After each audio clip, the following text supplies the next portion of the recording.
My calling into the ministry was very interesting. I did not grow up in a Christian home. I was in a context where the gospel was spoken to me as a young child, but I didn't respond to the gospel until I was 17 years old, and I experienced a tragic situation. A dear friend of mine died as a teenager, and the Lord used that as a means by which I was brought to faith in Christ.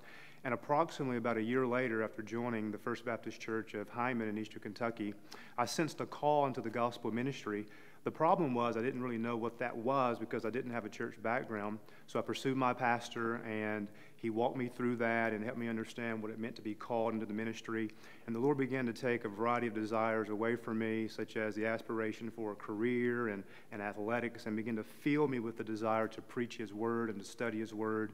So through that, the Lord opened up the opportunity for me and my church to preach and to teach and to be tested by my congregation. And they affirmed after that process that they sensed some kind of a calling into the ministry.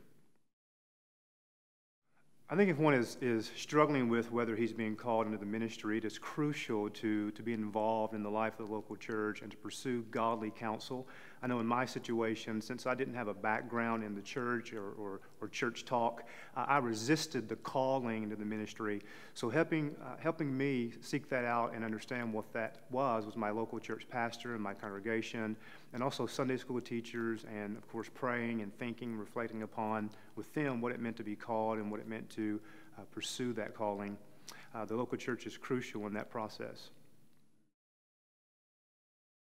So as those are struggling with ministry, I think it's good to keep in mind that if you pursue ministry and let your desires for the worldly affections fade away, you'll find full satisfaction in gospel ministry. You know, in my context, I slowly watched my desires for money and wealth and success and popularity slowly fall away as I began to open up myself to give in to God's calling upon my life. And ministry is very tough, but there's no greater joy than fulfilling what God has called you to do when you surrender those desires to Him as He's calling you to pursue ministry.